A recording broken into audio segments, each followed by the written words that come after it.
go to the 7th chapter.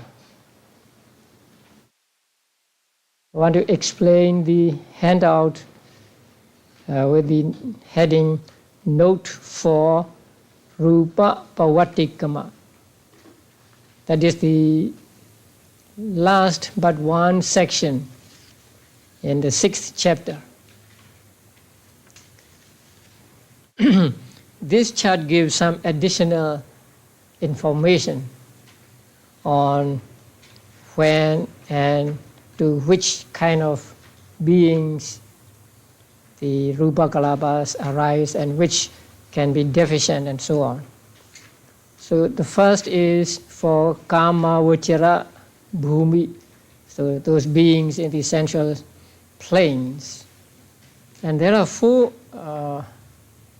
now here, three kinds of beings: moisture-born, spontaneous-born, and womb-born. So moisture-born means those who are born of moisture, like insects, like mosquitoes. So they are called moisture-born. At the moment of patisandhi, there arise in them Chakku, Sota, Ghana, Jiva, Kaya, Bhava, and Vatu. So 6 decades. But Chakku, Sota, Ghana, and Bhava can be deficient. So sometimes they may not have Chakku, sometimes they may not have Sota, and so on. That is at the moment of relinking. And Pavati means through life. So in life, that means after relinking, all rupas except those that are deficient can arise. And then spontaneous born, that means they are born as a grown-up beings. Now here, 3 kinds of spontaneous born are mentioned. The first one is for devas, celestial beings. At the time of relinking, there are all 7 decades: Chakku, Sota, Ghana, Jiva, Kaya, Bhava, and Vatu. So there is no deficiency for them because they are born of very strong karma. And in life, all rupas arise in them. And then spontaneous born in apaya, the 4 woeful states. So for those who are born in the 4 woeful states, at the moment of patisandhi, the 7 decades arise, but among them, Chakku, Sota, and Bhava can be deficient. So sometimes they may take conception without Chakku and so on. And at Pavati, all rupas except those that are deficient. And then the last spontaneous born is human beings. It is said that human beings are born spontaneously at the beginning of the world, because there were no human beings at that time, and so the Brahmas die from their Brahma world and are born as human beings. So at that time, human beings are born spontaneously. So for them, Chakku, Sota, Ghana, Jiva, Kaya, and Vatu, these 6 decades arise, but not Bhava, because it is said that they had no sex at that time. Only after some time did they arise. And at Pavati, that is in life, all rupas except 2 bhavas can arise. And then womb-born beings. They include beings like human beings and birds and other animals. So at patisandhi, there are only 3 decades: Kaya, Bhava, and Vatu. And bhava sometimes deficient. So bhava can be deficient sometimes. Those who are born without gender, without sex. And at bhavati, all rupas. But chakku, sota, ghana and bhava can be deficient. Deficient means when it is time for chakku decade to arise, it does not arise, and so on. So those are those that are called born blind, born deaf, and so on. So these are for beings in Kamavajara realms. For beings in Rupavajara realm, except asanyasatas, except mindless beings, at Patisandhi, at the moment of relinking, chakku, sota, vatu, decades, and jivita nonat. So these four groups arise. At bhavati, or during life, those four decades plus six groups born of Chaita and 4 groups born of Utu. So these also arise. So at bhavati, they have 4 plus 6 plus 4, 14 groups of matter. And they are 23 rupas. And for beings in Rupa Vajra realm of mindless beings, at Patisandhi, only Jivita Navaka. So at Patisandhi, there is only one nonet, and that is Jivita Navaka. And at Bhavati, Jivita Navaka plus Suddhataka, pure octet, and Lahuda Diga Dasaka of Utuja Kalabas. So for mindless beings, at Patisandhi there are only 9 kinds of material properties, and during life there are 17 material properties. So 23 and 17 you can get from the big chart. So these are the decades which arise at Patisandhi and which arise during life, and there are some which can be deficient.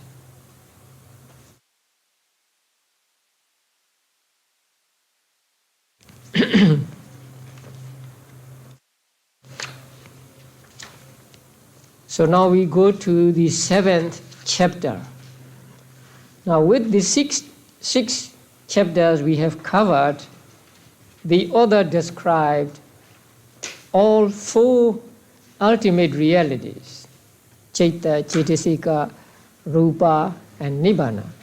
So he could finish his book here if he wanted to, but he wanted to give some more information about the ultimate realities he had described in the previous chapters. So we have 3 more chapters. Now this chapter called Compendium of Categories, or Samuccaya-saṅgaha, gives us different names for the ultimate realities we have already studied. So it is like some special names or terminology for the ultimate realities. And here at the beginning, the author said there are 72 kinds of entities.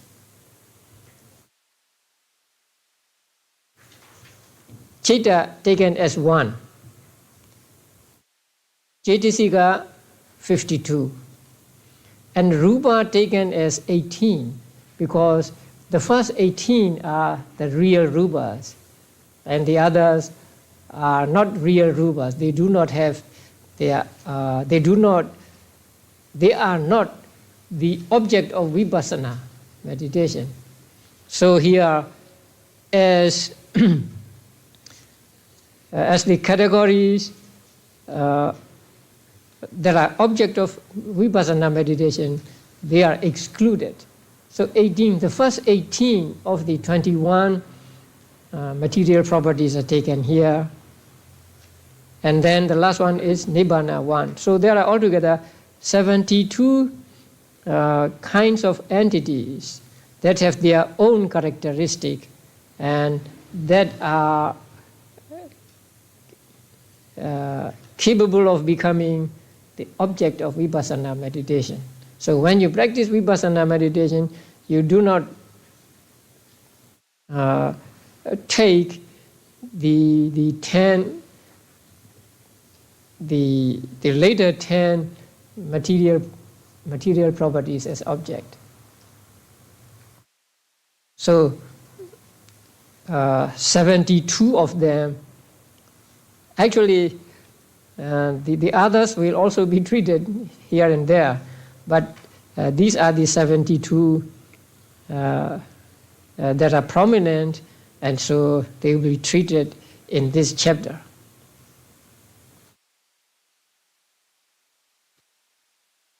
And the first is asavas. Now you look at the chart and you see asava. So there are 4 asavas. Now what are the asavas?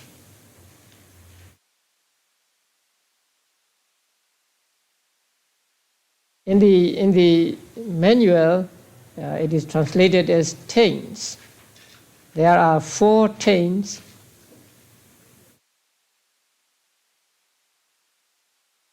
And then the others. So sometimes the asava is translated as cankers, and some also translated it as flux. Now the name asava is originally the name of the intoxicating drink, fermented drink. When you want to make an intoxicating drink, you have to ferment it, you have to make it for a long time. So the asavas are like intoxicating drinks, meaning that they have long been with us. They have been with us for a long, long time, from the beginningless, or from the unknown beginning up till now, and they will be with us until we reach arahantship or we reach Buddhahood. So they have been with us for a long, long time. They have been something like fermented through all this time. So asavas are also like that. Lobha, ditthi, and moha are always with us. So they are called asavas. So here the meaning is those that are like fermented drinks. The other meaning is flowing out. Now, if you have a sore, then you may have discharges like blood or pus from the sores. So in the same way, and the lobha, ditthi, and moha flows out of the six doors. So when we see something and we have attachment, that means lobha is flowing out of or flowing through the eye door.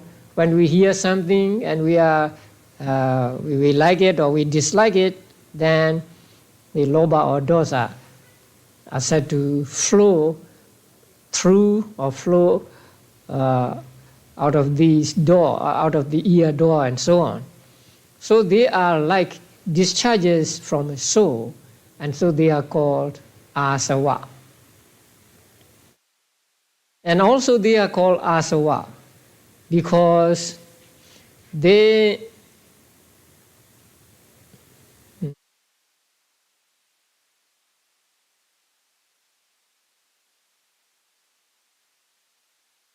by way of realms, they arise up to the highest realm.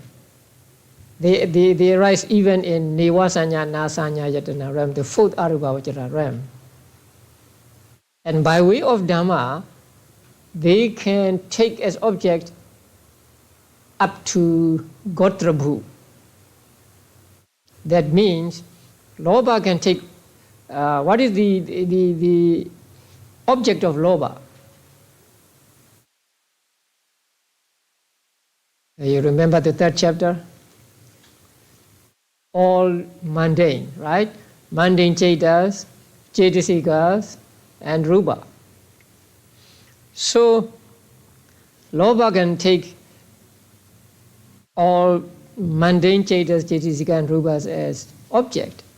So that means it can take Gotrabhu as object, and also it can take Vardhana, that is before the second, third, and fourth Maggas. Gotrabhu is called Vardhana at that time, right? So, by way of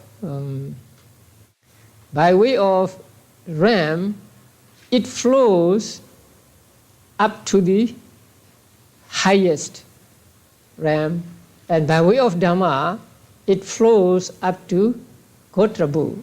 So it is called Asava.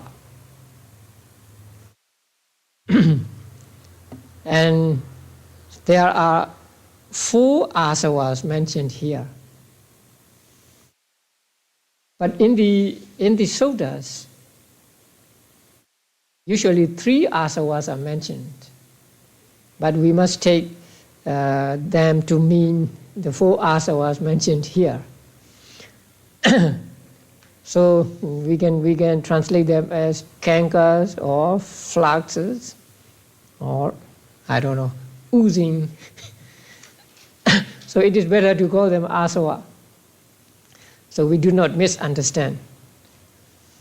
There are 4 asavas mentioned here. The first one is kama sava, the second bhava sava, the third one dittha sava, the fourth one avidya sava. Now kama sava, it is the taint of sensual desire. Actually, the desire, I mean, it is actually lobha. So the attachment to sensual desires or things, I mean, objects of senses, is called kama sava.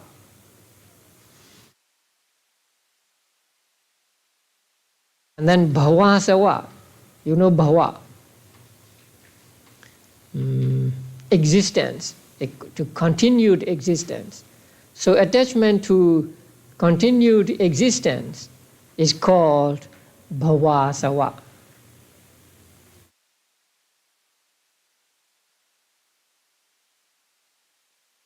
And dittha sava, ditti asava. So this is the asava of wrong view. The wrong view itself is asava. And the last one is avidya sava. So there are 4 asavas: kama sava, bhava sava, dittha sava, avidya sava. The taint of sensual desire, the taint of attachment to existence, the taint of wrong views, and the taint of ignorance. Now, there are what is called rupa bhava and also arupa bhava. So attachment to rupa bhava and arupa bhava are included in bhava sava. And also attachment to jhanas is included in bhava sava. And also attachment that accompanies the eternity view. It's also called bhavasava. So bhavasava has many identifications. But in reality, it is lobha, attachment to rupa and arupa existence, attachment to jhanas, and attachment which accompanies the wrong view, which take things to be permanent. Now, with each of these, we must identify the paramattha dhammas. So, kamasava is what? Lobha. And bhavasava is also lobha. Ditthasava is ditthi, and avijjasava is moha.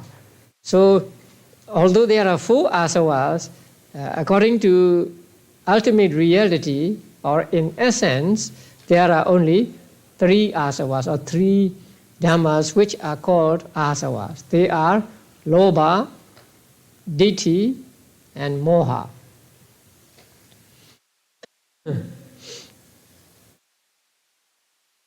So in the chart, and the number 3 put just in front of this column means that the ultimate realities are 3. The ultimate realities which are called asavas are 3. And the circles, by looking at circles, you know that moha, lobha, and dosa, these 3 are asavas. And the individual ones, you look at the squares. So the squares are individual ones, and the circles show the paramattha dhamma, or the cetasikas, or the ultimate realities they represent.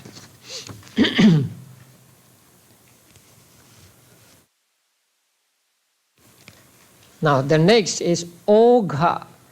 Now there are 4 oghas. Ogha is translated as flood. So these lobha, ditthi, and moha are called ogha, or floods, because they overwhelm beings, and they can take beings with them down to 4 woeful states, or they can make beings sink to 4 woeful states, and so they are called ogha. Now when there is flood, it can take everything with it, and it will make things sink or drown. So in the same way, the lobha, ditthi, and moha, when they arise, can take beings down to 4 woeful states, and so they are called ogha. And there are 4 oghas. So the flood can be very devastating. And there were floods in other states of the country a few years ago, and even the whole house was taken by the flood and floated down. And also there were floods in Southern California sometime. So you can see how dangerous these floods are, and maybe lobha, ditthi, and moha are more dangerous than floods. Okay, how many oghas are there? 4. Kamoga, bhavoga, dikthoga, avijjoga. So that means kama ogha, bhava ogha, ditthi ogha, avijja ogha.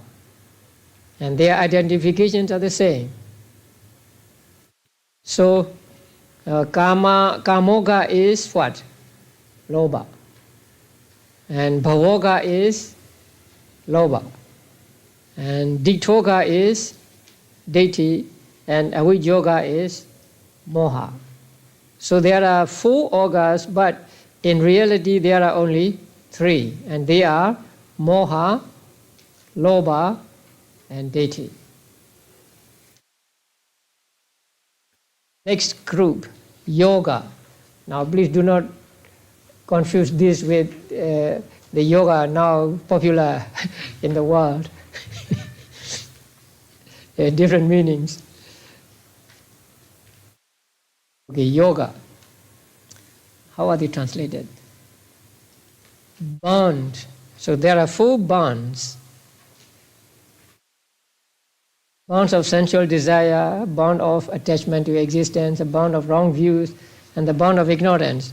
So they are the same as the asavas. But they are called bond because they, what do you call them? They attach beings to samsara, and they don't let beings to get out of samsara. So long as there are these 3, tying is ganta. We will come to ganta also. So, what do you call it? Sometimes they translate it as knots. Ganta is translated as knot here. Okay. So it is something like, when you put, how do you call that? An ox to the cart. You put the ox to the cart, right? Yoke. Right, yoke. So yoking. Yoga means yoking. So these 3 yoke us to the samsara. So long as there are these 3, we will not get out of samsara. So long as the bullock is yoked, it cannot get out of that yoke, and it must go on and on and on. So in the same way, we'll have to go on and on and on so long as we have these yokes on our shoulders. So they are 4 in number, and they are Kama Yoga, Bhava Yoga, Ditti Yoga, and Avidya Yoga. So they mean the same thing. Attachment to objects of senses, and attachment to existence, attachment to wrong view, and wrong view and ignorance. So Kama Yoga, in reality, Kama Yoga is Lobha, and Bhava Yoga is Lobha, and Ditti Yoga is Ditti, and Avidya Yoga is Moha.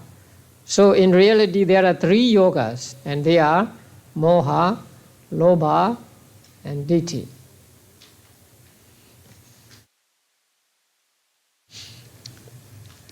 It is important to know these terms because they will be used in the suttas. So you will find the use of these words in the suttas. So when you read suttas, you may come across the word yoga or oga and so on. So it is important to understand them, what they mean, because yoga by itself you don't know what it means, right? Oga, you may find the word oga or flat, and you may be wondering what is a flat, right? So when you understand according to this manual, then you understand it clearly. Lobha, Ditti, and Moha are meant here. You understand it. So it is important to understand these terms. Our next group is Ganta. And Ganta is translated here as knots, tyings.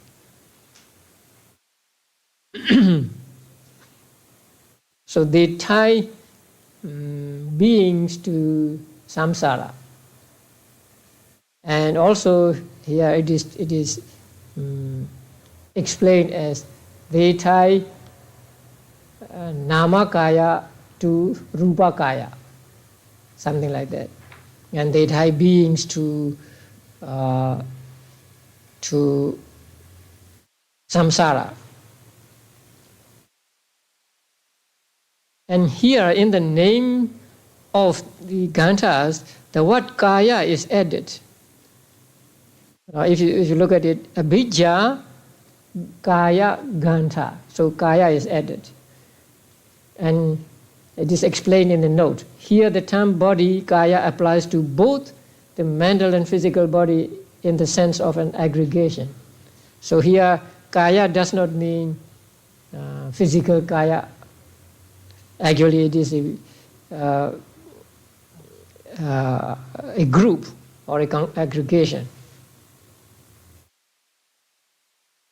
So abhijja kaya gantha means the bodily knot of covetousness. Now here, we must understand this to be different from covetousness we met in the 5th chapter. In the 5th chapter, among the 10 unwholesome causes of action, there is covetousness. You know there are 3 karmas, right? 3 kinds of karmas. Kaya karma, bodily karma, vachi karma, verbal or vocal karma, and mano karma, mental karma. Among the 3 mano karma, the first one is what? Abhijja. There, abhijja means covetousness for other person's belongings. You want the other person's belonging to be your belongings. You want other person's property to be your property. So it is called visama lobha. It is unjust lobha, something like that. But here, any lobha is called abhijja. Not only the abhijja mentioned in the 5th chapter, but any attachment is called abhijja kaya gantha here. And the next one is vyapada kaya gantha, the bodily knot of ill will. So vyapada means dosa. That is why in reality it is dosa. So here also you understand dosa in many forms. And the third one is Sīlābhata paramasa kaya gantha, the bodily knot of adherence to rites and ceremonies. Now, Sīlābhata, Sīla is one word, and vata, it comes from vata. So when these 2 words are compounded, the compound word becomes Sīlābhata. Sila means habit, and vata means practice or something.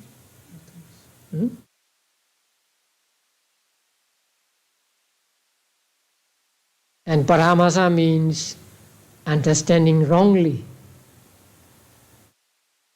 So wrong understanding of sila and vata is called kaya gantha. That means the wrong understanding that the sila and vata can lead us to purification of mind and lead us to end all suffering. Now here we must understand the sila and vata, because the English translation as adherence to rites and ceremonies is not so satisfactory. It is explained in the commentaries that sila here means the habit of cattle, the habit of dogs, and so on. And vata means the same thing. So what it really means here is, if you believe that if you behave in the way cows behave, if you live like cows live, if you eat like cows eat, and so on, then you will get freedom from mental defilements and you will get out of the samsara. So if you believe like that, then that is Sīlābhata paramasa. The same with if you believe that if you behave like a dog, if you eat like a dog, if you sleep like a dog, and so on, and that practice will lead you to purification of mind and so on. So if you believe that in that way, then you have this Sīlāpata Paramasa. So we must understand this, as I have explained here, following the explanation given in the commentaries. Because if we just say rites and ceremonies, we will have many questions. Bowing down to the Buddha, chanting, sharing merit, and so on. They are some rites and ceremonies, right? But here, Sila and Vada do not mean those. So Sila here means the habit of or behavior of, say, cattle, dogs, animals, and others.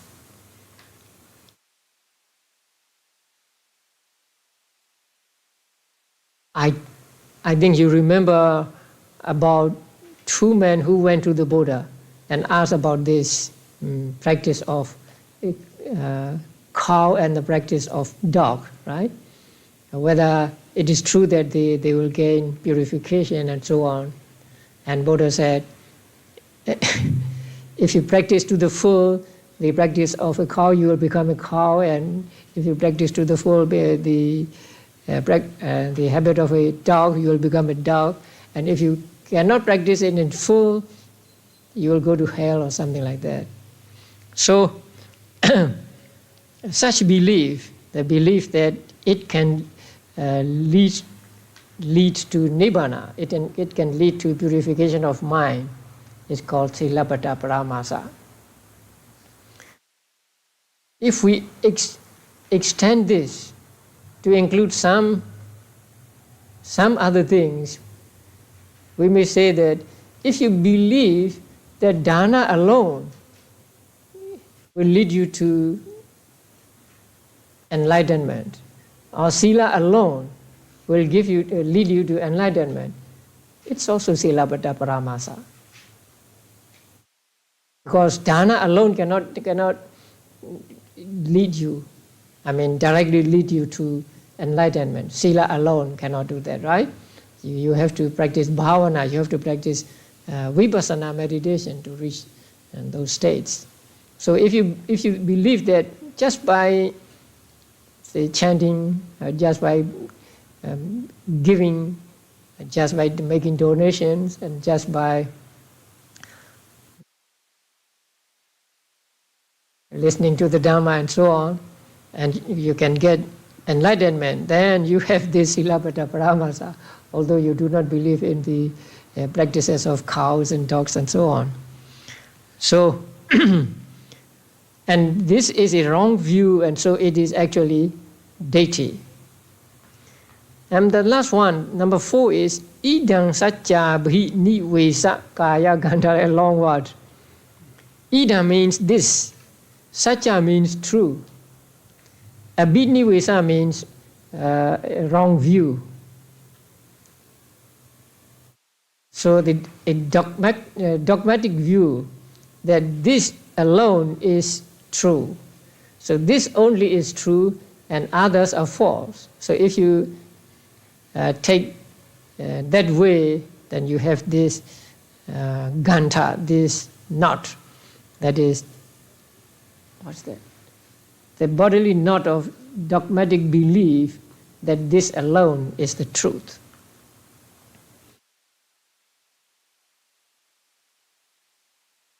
Now there is a question. We think Buddhism to be true,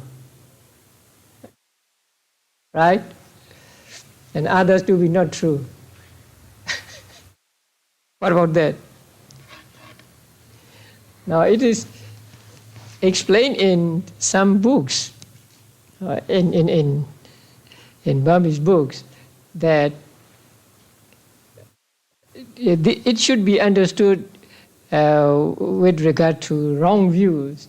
Say you have one wrong view and you think that this alone is true and others are false, then you fall into this knot. But you are a Buddhist and you said, oh, Buddhism alone is true and others are false. That is not falling into this knot. That is how they explained.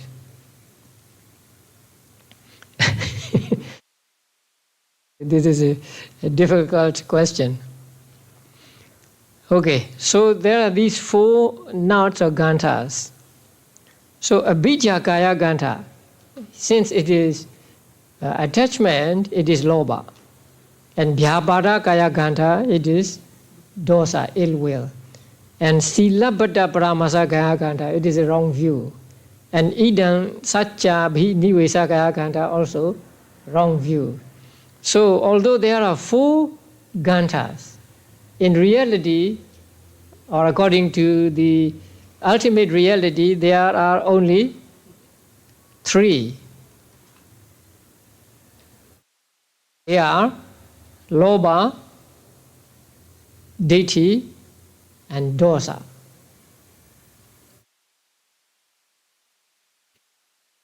And upadana. You are familiar with this word, upadana, clinging or grasping. Upa means firmly, adana means taking. So taking firmly. The upadana is compared to a snake swallowing let's say a mouse or something. So once it has taken in its mouth, it will not let it go again. So in the same way, when lobha reaches the stage of upadana, then you cannot give up. So this firmly strong attachment is called, strongly taking the object is called upadana.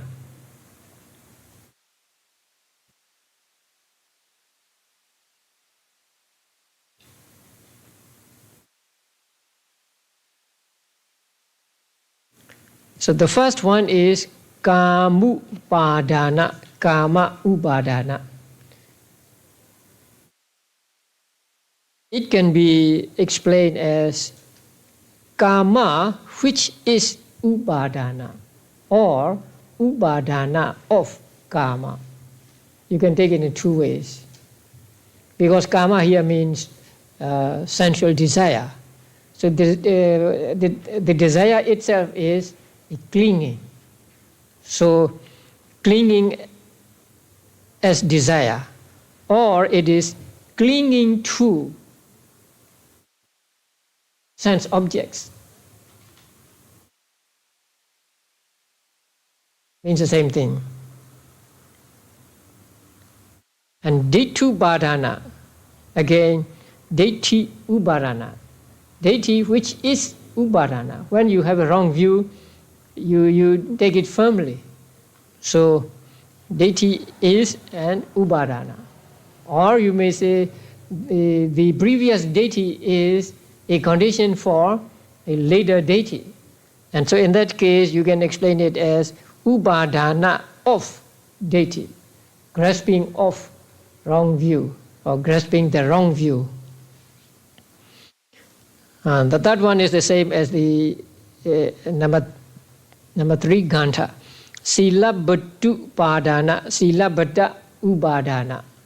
So when you take firmly that practices of these cows and dogs and so on will lead to freedom from mental defilements, then you have this silabbatu padana. And the 4th one is attavadu padana. Now attavadu padana means what? Clinging to a doctrine of self.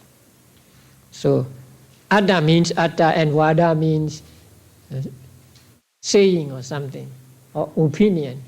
So opinion of atta, saying that there is atta. And clinging to that doctrine of or opinion of atta is attavadu padana. Now with regard to this last one, attavadu padana, there is mention of sakkaya ditthi in the manual. So manual, page 267, about the middle of the page. Clinging to a doctrine of self is the adoption of personality view, sakkaya ditthi. So I want you to be familiar with this word, sakkaya ditthi. Sakkaya means existing kaya, and ditthi means a wrong view. So wrong view about existing kaya. That means wrong view about atta. The identification of any of the 5 aggregates as a self or the accessories of a self. So one may say rupa is atta, or he may say rupa is a property of atta, something like that. That means taking 5 aggregates as a self or the accessories of a self. One regards materiality as self or self as possessing materiality.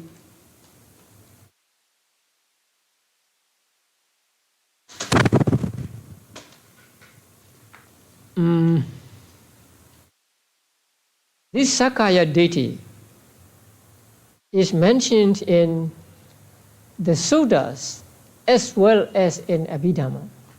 But here in the book it says the suttas mention 20 types of personality view. But actually it is not only in the suttas, but in the Abhidhamma itself, these 20 types of sakkaya ditthi are mentioned. So these are obtained by considering each of the 5 aggregates in 4 ways. So considering or taking the 5 aggregates in 4 ways. And they are: 1 regards materiality as self. So one regards rupa as self. That is one form of wrong view. Or self as possessing materiality.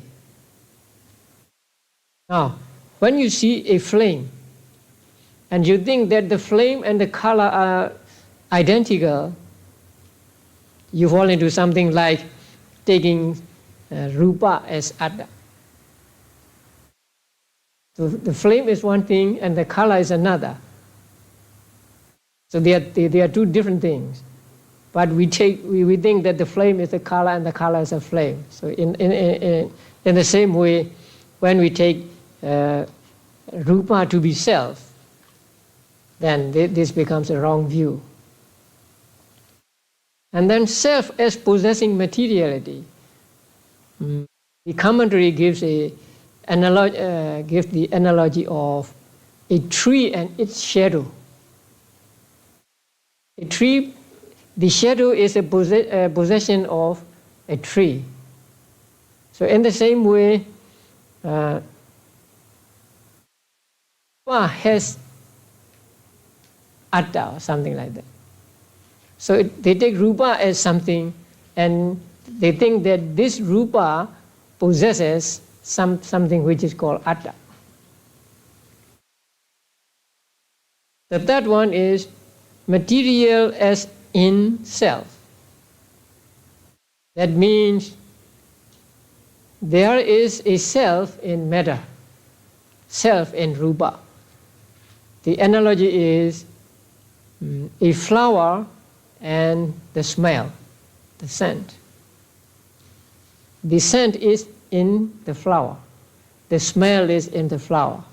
So the flower is one thing, the smell is another thing. And they take that rupa to be in the self. So they something like taking smell to be in the flower. And the fourth one is self as in materiality. It is the other way around. Now here the analogy is a gem and a casket. So there is a gem in the casket. So gem is in the casket. Atta is in rupa.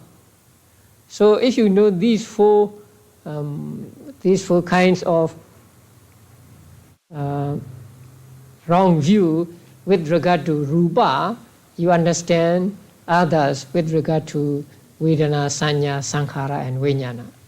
So again, let us go back. The first one is what? Rupa is self. If we take rupa is self, this is the first form of wrong view. And if we take rupa possesses self, rupa has self, then this is a second kind of wrong view. If we take rupa in self, so there is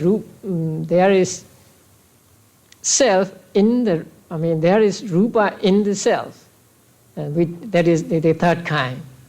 And if we take there is self in rupa, this is a fourth kind. So the view of Atta can have different aspects. Rupa is Atta, rupa has Atta, rupa in Atta, and Atta in rupa. The same with Vedana is Atta, Vedana has Atta, Vedana in Atta, and Atta in Vedana, so on. So there are altogether 20 kinds of Sakkaya deities. So you will find this the mention of Sakkaya deity in your readings, and they are always mentioned as 20 Sakkaya deities. So, and then here the author gives in the manual the reference is given as M44. That means Majjhima Nikaya 44th Sutta, and then Roman numeral 1 and 300. That means the first volume, page 300. But I think that may refer to the Pali text, not to translation. But if you want the translation, you go to 44th Sutta. Or in Dhammasaṅgaha, you find it. So the clinging to sense pleasures is a manifestation of greed and so on. And that is the identification.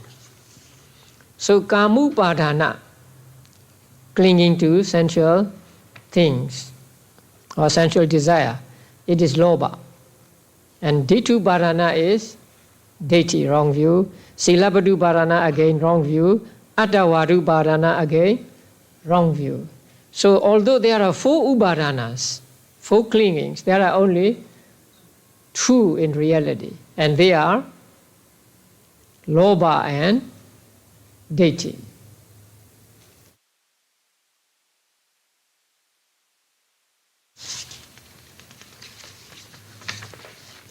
Okay, now we come to Nivarana. Nivarana, hindrances.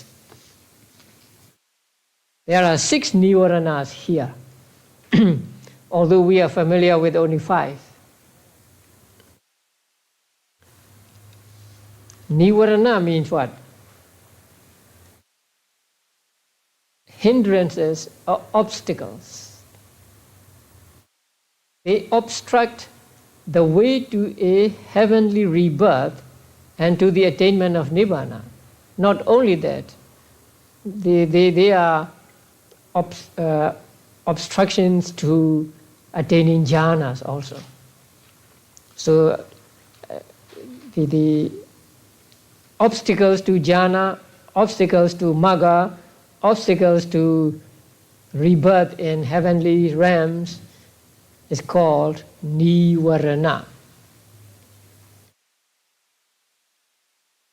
Sometimes the commentaries explain it by the word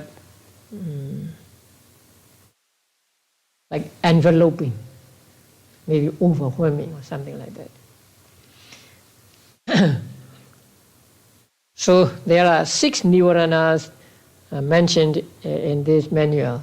The first one is Kamacchanda Nivarana. So Kamacchanda Nivarana means sensual desire for objects of senses.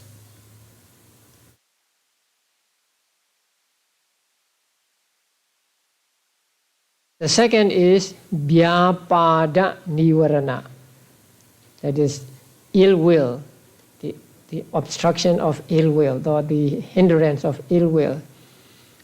So, and any kind of dosa is called Vyapada. And then the third is Tina and Meda. Now, they are 2 different or 2 separate mental states or mental factors, but they are here joined as one, or they are mentioned as one nivarana. The next is Uddhacca Kukkucca Nivarana. Here also, Uddhacca is one thing, one cetasika, and Kukkucca is another cetasika. But they are taken to be one hindrance here. And the fifth one is Vicikicca Nivarana, that is doubt. And the sixth one is Avijja Nivarana. So now Kamacchanda, you know Kamacchanda. So Kamacchanda is lobha, attachment. So attachment to anything. And Vyapada is ill will, so anger, hate, depression, all these, and even fear. It's called Vyapada. Now Tina and Meda, 2 sloth and torpor, 2 different things, and Uddhacca and Kukkucca, restlessness and remorse, 2 different things, and Vicikicca, doubt, and Avijja, ignorance. So in reality, or according to ultimate realities, there are not 6 but 8 cetasikas that are called nivaranas. So what are the 8? Moha, Uddhacca, Lobha, Dosa, Kukkucca, Tina, Midha, Vicikicca. So 1, 2, 3, 4, 5, 6, 7, 8. So there are 8 dhammas or 8 cetasikas that are called nivaranas. Although there are 8, when describing nivaranas, it's always mentioned as 6. So Tina and Meda are mentioned together, and Uddhacca and Kukkucca are mentioned together. Why? It's explained in the manual. So please go to page 268. Altogether, 8 cetasikas are included among the hindrances. In 2 cases, however, a pair of mental factors is counted as a single hindrance. So Tina and Meda are counted as one hindrance, and Uddhacca and Kukkucca are counted as another one hindrance. The Abhidhamma commentaries explain that sloth and torpor and restlessness and worry are joined into compounds because of the similarity in their respective functions, respective conditions, and respective antidotes. So these 3 things you must remember: function, condition, and antidote or opposite. Because these two each have similar functions similar conditions and similar antidotes or similar opposites, they are taken as one hindrance, although in fact they are two. Now, sloth and torpor both have the function of engendering mental sluggishness. Now, their function is producing laziness, mental sluggishness. So both of them have this function. So they have the same function. And then they are conditioned by laziness and drowsiness. So they are caused by laziness and drowsiness. So they have the same or similar conditions or causes. And then they are countered by arousing energy. That means virya is their opposite. So long as you have virya, you will not have tina and metta. Once you let virya go, tina metta may come in. So tina and metta have these similar function, similar condition, and similar opposites. So they are taken to be one mental hindrance, although in reality they are two separate mental factors. Similarly with uddhacca and kukucca. Now, restlessness and worry, or uddhacca and kukucca, share the function of engendering disquietude. So they make us disquiet when we have these uddhacca and kukucca in our minds. So now uddhacca is one cetasika and kukucca is another cetasika, right? Uddhacca arises with how many cetas? All 12. And kukucca? Yeah, only 2, right? Yeah. So they are different cetasikas and they accompany, let's say, different cetas. But these two have the function of engendering disquietude.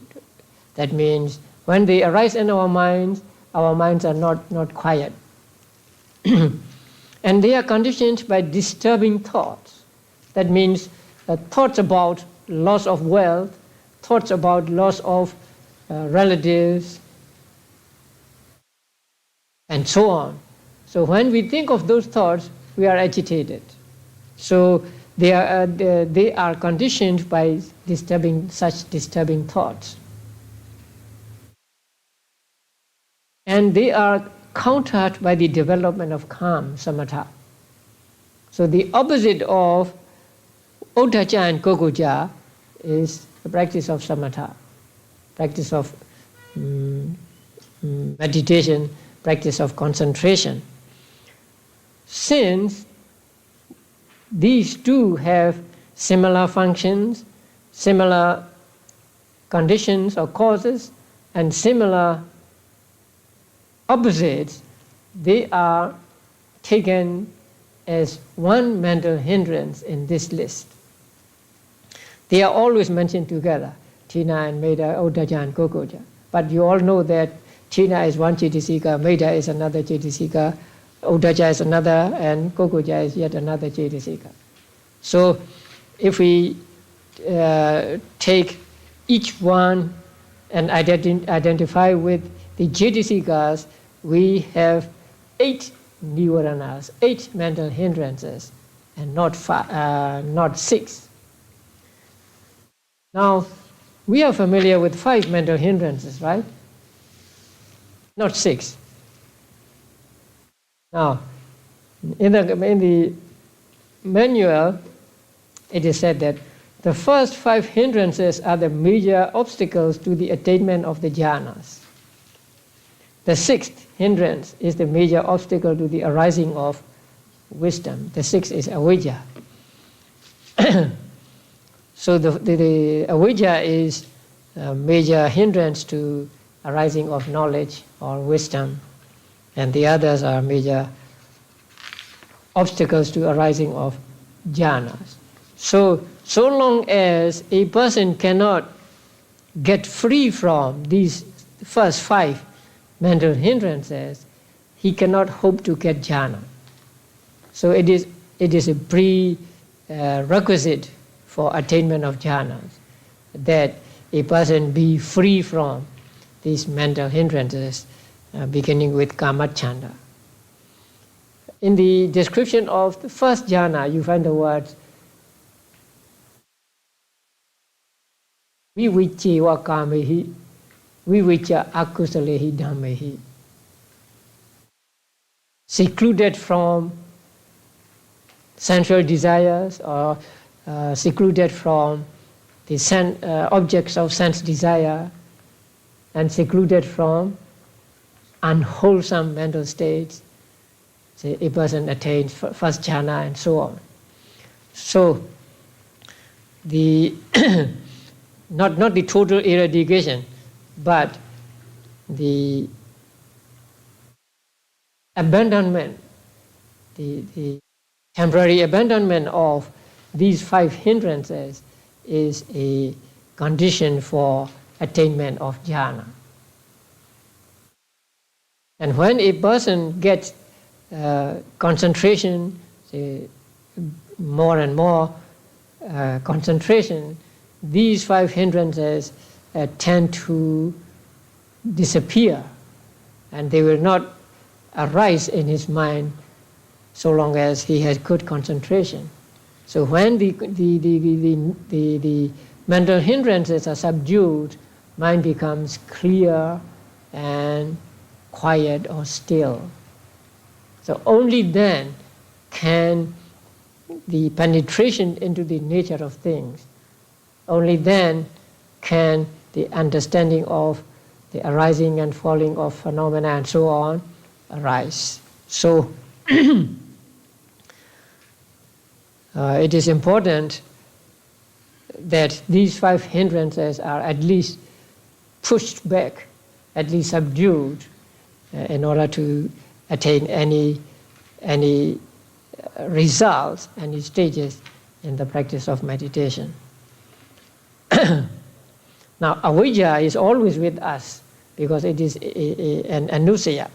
So we may not be able to get rid of avijja, but if we can get rid of the first 5 mental hindrances, so we are sure to get concentration, and we are sure to get jhana.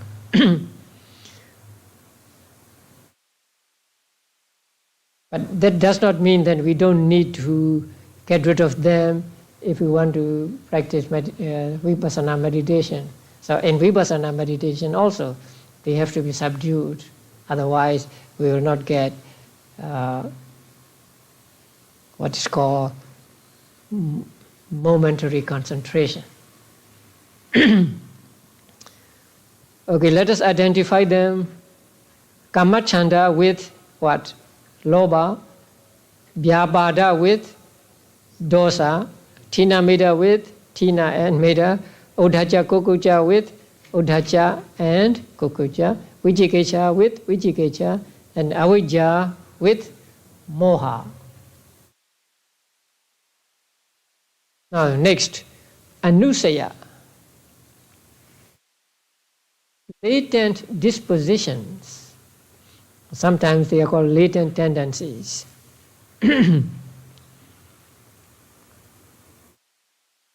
Now, the literal meaning of the word anusaya is to lie along with,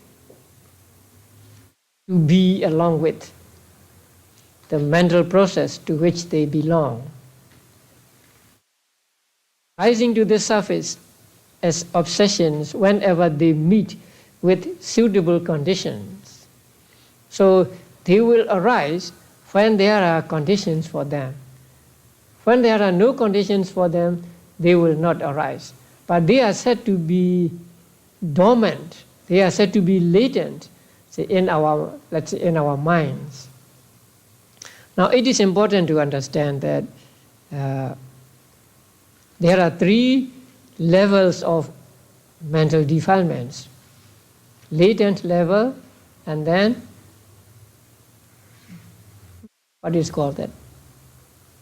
surfacing level, and then transgression level, right? There are 3 levels.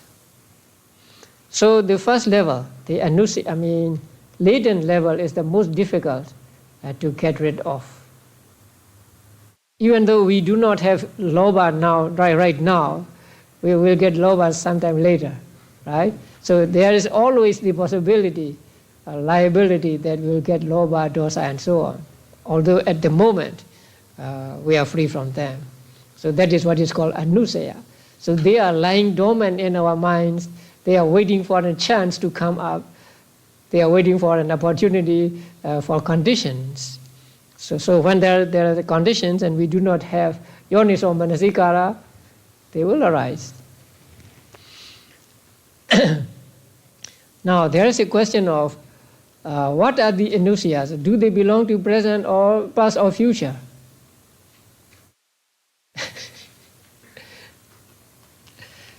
So there are two opinions. The teachers are not in agreement. Some teachers say that anusaya is actually a future. Anusaya belongs to the future because they are the mental defilements which will arise when there are conditions. So they belong to the future.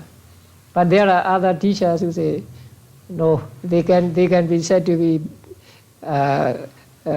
past, present, and future.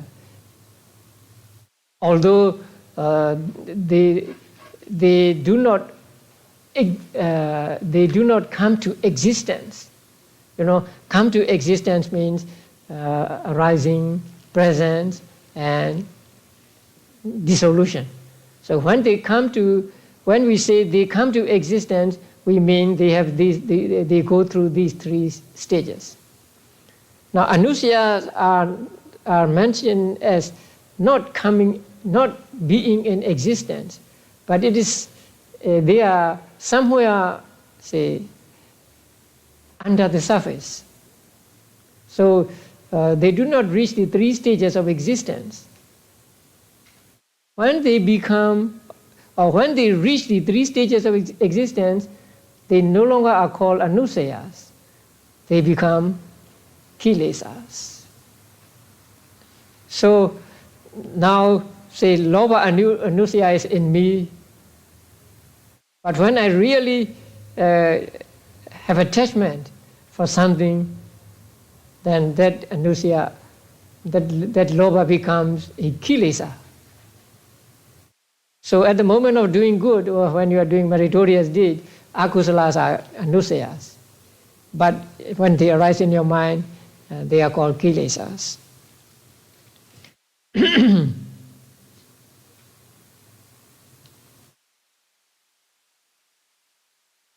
And actually, not only these, say 7 or 6, but every kilesa is latent, right? But only these 7 are called anusaya because they are the most prominent. That means they have strength. They have power. That means they have power to arise when there are conditions. And it is because they are strong that they can arise when there are conditions also. So only these 7 are called anusaya. And when we say magga eradicates mental defilements, they eradicate these anusaya and not the kilesas, actually. Because when there is kilesa in our mind, there is no magga, there is akusala ceta.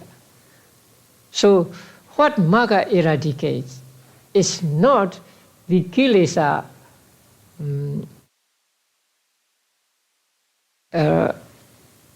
in the state of existence, but the kilesa which is latent. So what the magga eradicates is anusaya and not kilesa.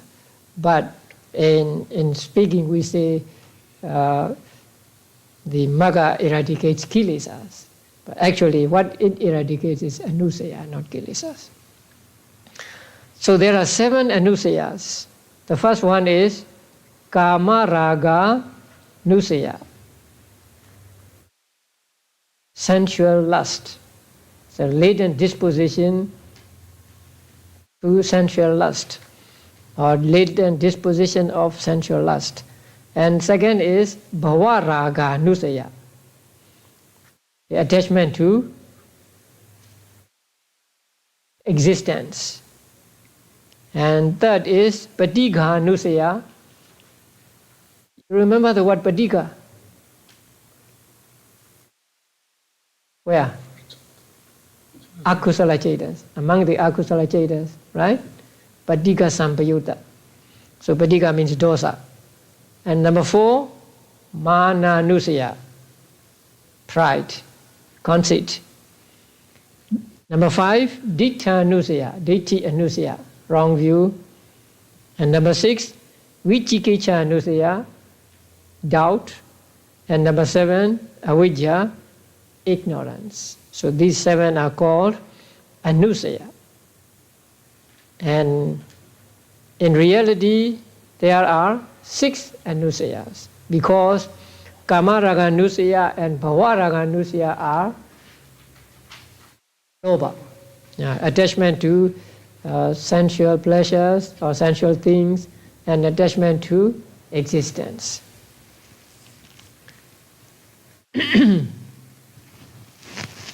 So there are only 6 anusayas. They are moha, lobha, deiti, mana, dosa, and vichikecha.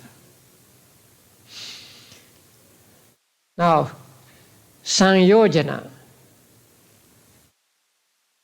fetters or ropes. They are called fetter or ropes because they bind us to this round of rebirths.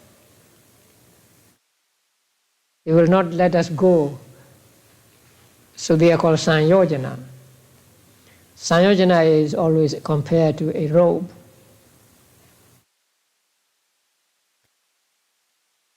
And there are 2 sets of saṅyojanas mentioned here. One is according to Suttanta method, and the other one is according to Abhidhamma method. Now it is explained in the manual that the first set of 10 fetters is mentioned both in Sutta Pitaka and in the Abhidhamma Pitaka. The first set of 10. The second set only in the Abhidhamma Pitaka. So the second set is called saṅyojanas according to Abhidhamma, and the first one is called saṅyojana according to Sutta. Now, number 1 is Kama Raga Saṅyojana. Now you already know Kama Raga. So, and Rupa Raga Saṅyojana, attachment to Rupa Bhava. Arupa Raga Saṅyojana, attachment to Arupa Bhava. Patigha Saṅyojana, ill will. Mana Saṅyojana, conceit. Deiti Saṅyojana, wrong view. Silabbata Paramasa Saṅyojana, wrong view. Vichikecha Saṅyojana, vichikecha. Uddhacha Saṅyojana, uddhacha. And avidya Saṅyojana, moha. So although there are 10 saṅyojanas mentioned here according to Suttanta method, there are only 7 in reality. And so they are moha, uddhacha, lobha, deiti, mana, dosa, and then vichikecha. The second set is found only in Abhidhamma. And they are number 1, Kama Raga Saṅyojana, same. Number 2, Bhava Raga Saṅyojana. So number 2 and 3 in the first set are included, and number 2 in the second set. And number 3, Patigha Saṅyojana, dosa. Number 4, Mana Saṅyojana, conceit. Number 5, Deity Sanyojana, wrong view. Number 6, Silapada Paramasa Sanyojana, wrong view. Number 7, Vichikecha Sanyojana, Vichikecha or doubt. Number 8, Issa Sanyojana. And number 9, Machariya Sanyojana. They are respectively Issa and Machariya Chetasikas. And number 10, Avidya Sanyojana.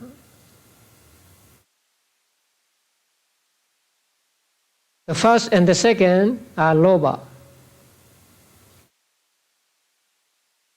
The third is Dosa. The fourth is Mana. The fifth and sixth are Deity, wrong view. 7, Vichikecha. 8, Asa. 9, Machariya. And 10, Moha. So there are altogether 8 according to ultimate realities. So they are Moha, Lobha, Dosa, Lobha, Deity, Mana, Dosa, Asa, Machariya, and Vichikecha. Okay. Now,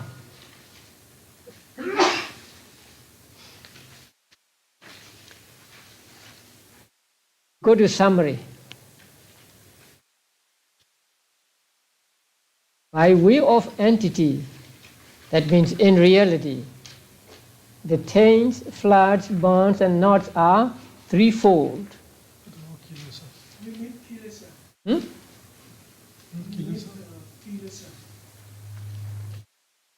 Kilesa. Oh, I'm sorry.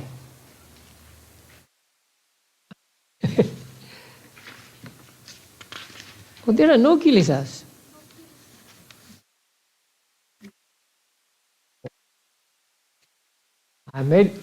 I left it out. Okay. There are 10 kilesas.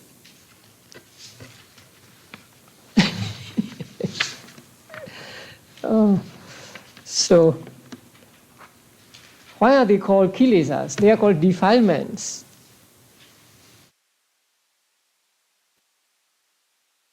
Because they make our minds dirty. So they are called kilesas.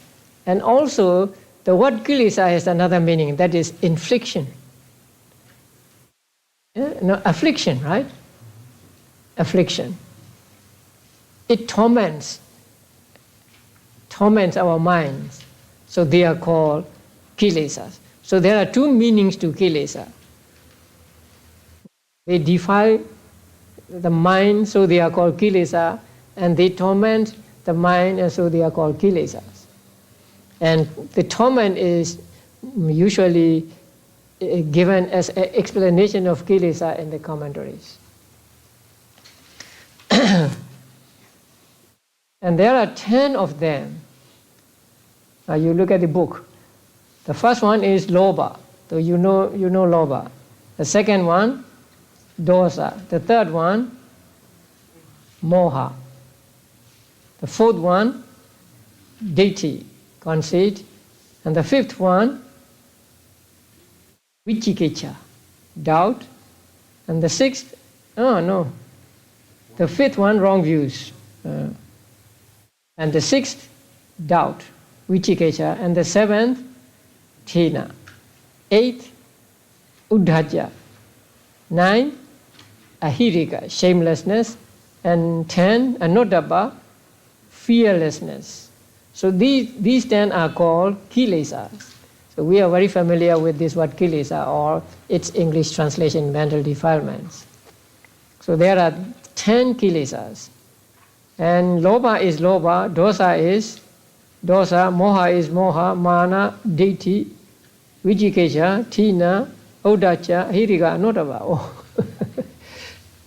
So there are 10 kilesas, and in reality also there are 10. I left it out in the charts. You'll have to make the chart again. Now, let's go to the summary. By way of entity, the taints, floods, bonds, and knots are threefold.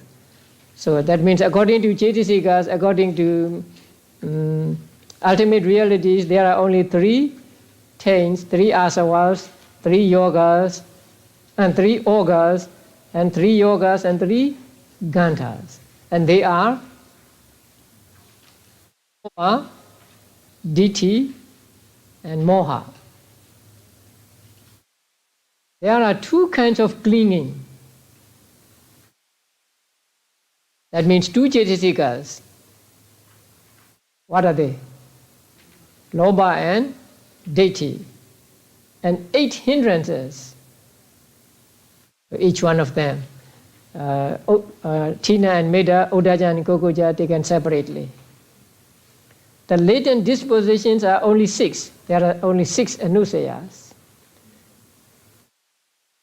And the fetters can be understood as 9. That means you mix two methods together. So when you mix 2 methods together, you get only 9, right? You can look at the chart. So the first is 7, the second is 8. But if you shuffle these two, and you take only what is not been taken yet, you get only how many? 9 sanyojanas. We can say moha, right? And then what? Uddhacca, lobha, ditthi, mana, dosa, esa, machariya, and vicikiccha, right? The defilements are 10, so they are plain. Thus the compendium of evil is stated as 9-fold. Now, in the chart, in the manual, and if you look at it, now you know how many names a particular Cetasika gets. So the first one you see, greed, right? Lobha. Lobha has how many names? 9 names. And they are asava, oga, yoga, gantha, upadana, nivarana, anusaya, sanyojana, kilesas. All that I mentioned in this section. Now, wrong view deity get how many names? 8 names. All except nivarana. And then delusion, moha, how many names? 7 names. All except gantha and upadana. And then dosa, how many names? 5 names. What are they? Gantha, nivarana, anusaya, sanyojana, kilesa. And vicikiccha, doubt, 4 names. Nivarana, anusaya, sanyojana, kilesa. And mana, only 3 names. What? Anusaya, sanyojana, kilesa. And then restlessness, uddhacca. How many names? 3 names. Hindrance, sanyojana, and kilesa. And worry, kokuja. Only 1 name. Hindrance. And ahirika, shamelessness, 1 name, sanyojana. And anotapa, fearlessness, 1 name, sanyojana. And esa, 1 name. Oh, I'm sorry. Shamelessness, kilesa. And fearlessness also, kilesa. And esa, sanyojana. Fetter and machariya, sanyojana. So they have only 1 name. So worry, and then tina, right? Topa, hirika, anotaba, esa, machariya. They have only 1 name, and the others have more than 1 names. So in this section, greed gets 9 names, wrong view gets 8 names, and so on. If you remember all this, you can just easily identify them and find out. So with regard to greed, we don't have to think of anything. We just say all the categories.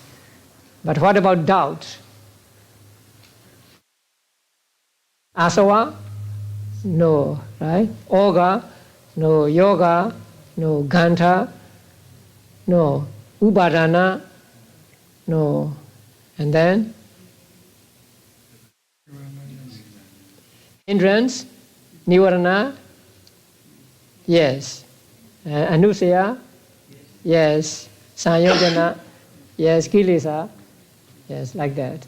So,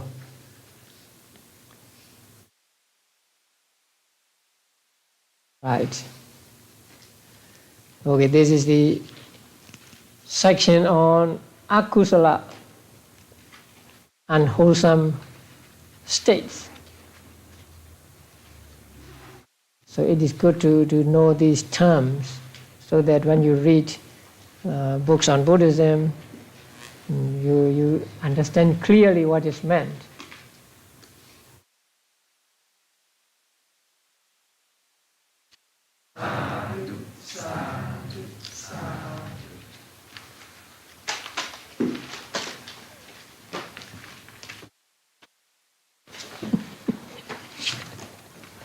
I forgot about kilesas too.